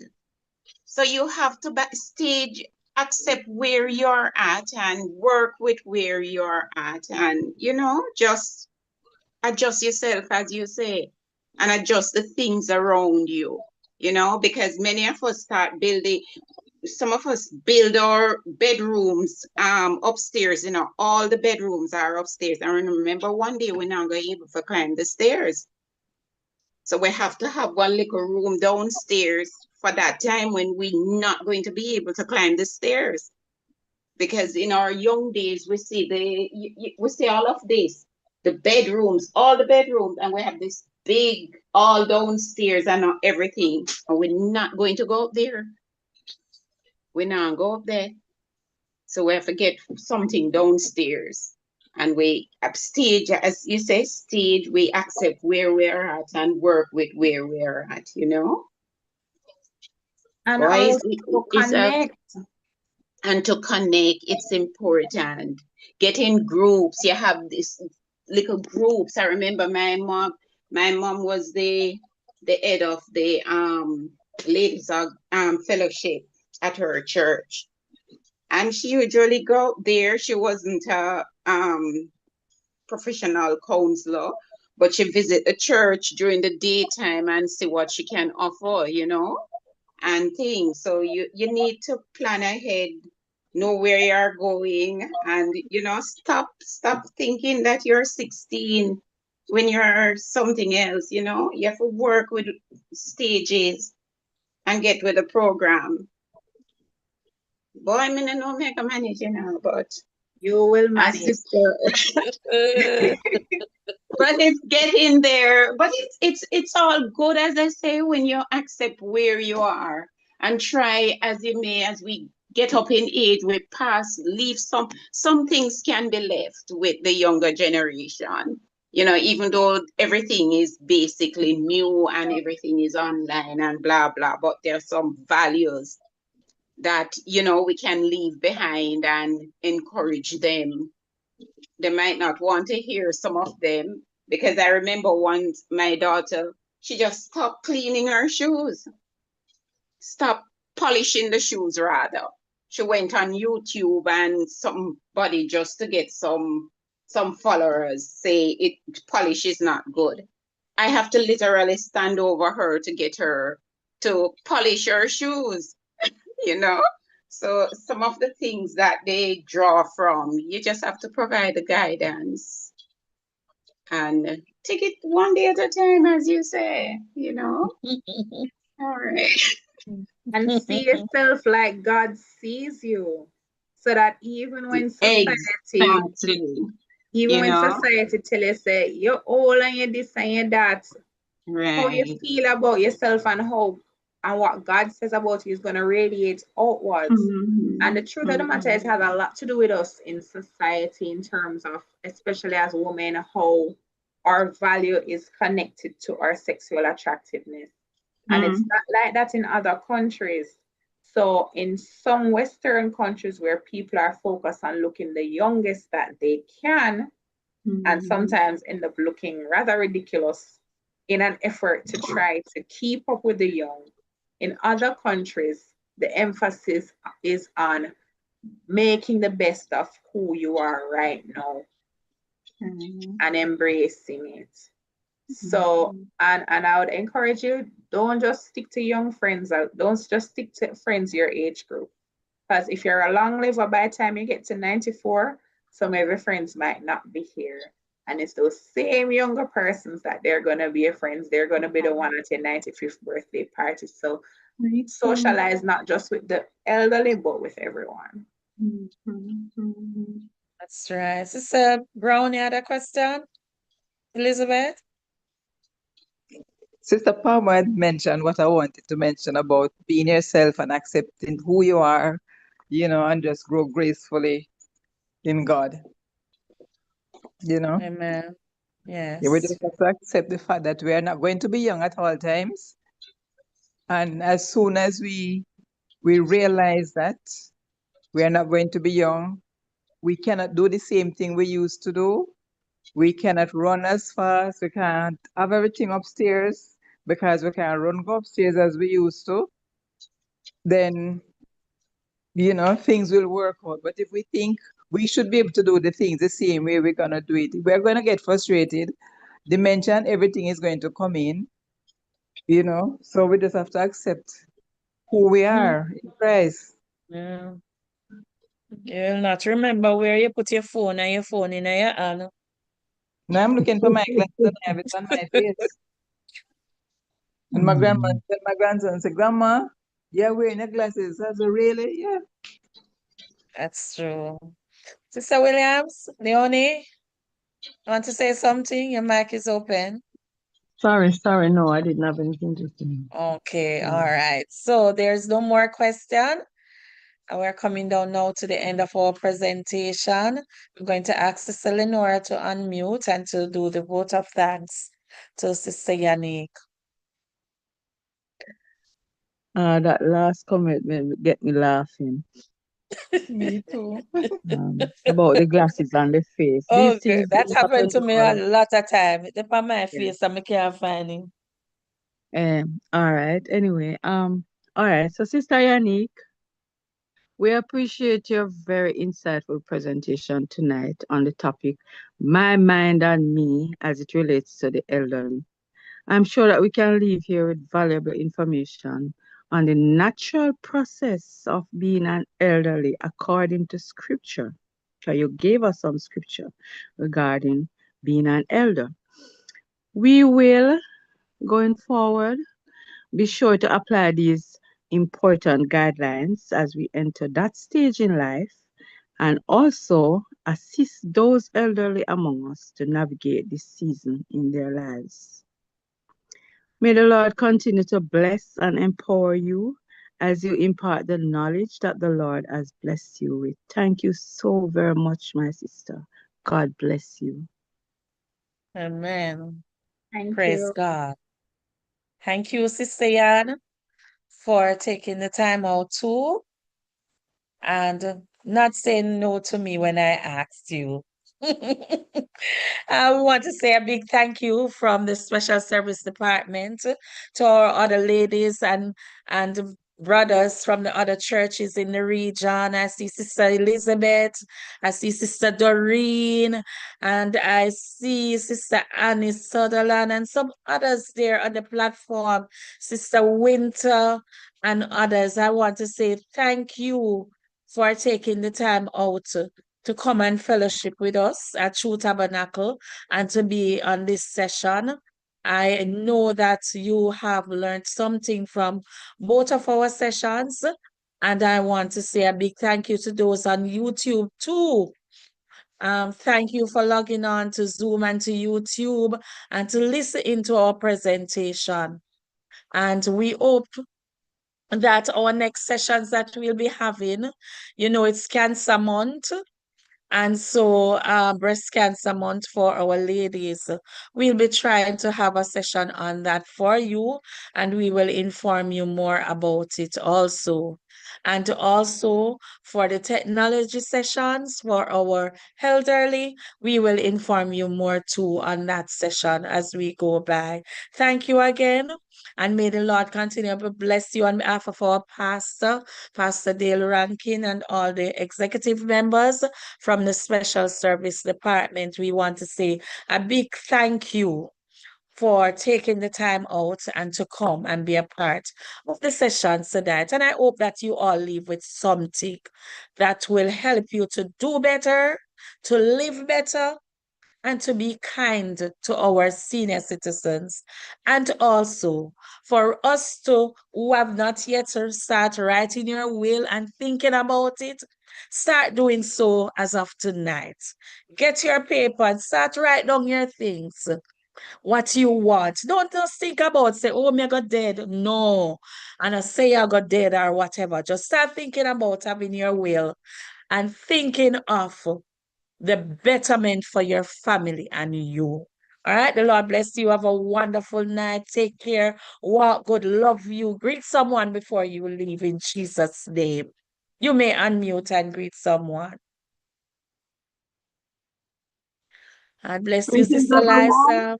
Have a blessed night. Blessings, Bless Blessings, you, everyone. Sister everyone. Barton. Blessings, Bless blessings. the Lord. God Bless the bless Lord. you, Brother Johnson. God bless you. God bless Sister you. Kim. Sister Kim must get an Have a award, restful the night. first person to log on.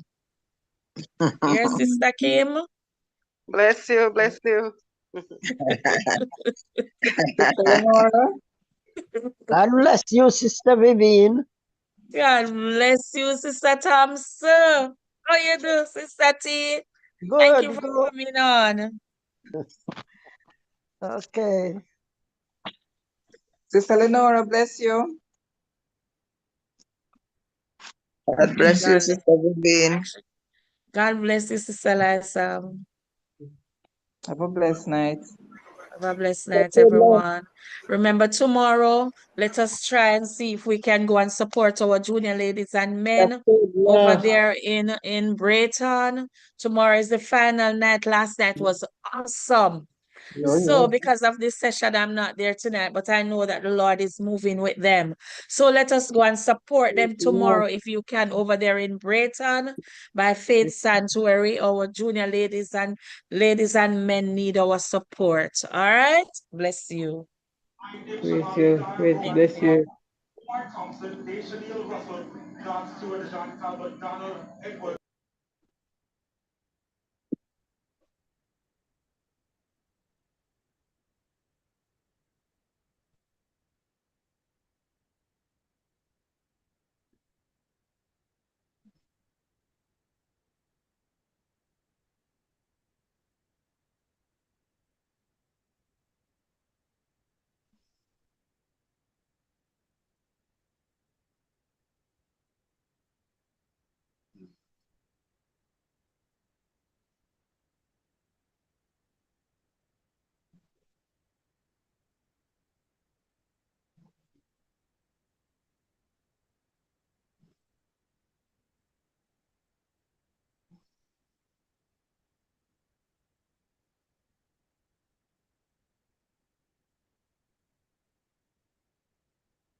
Yeah, I'm gonna call her back. I don't know what happened.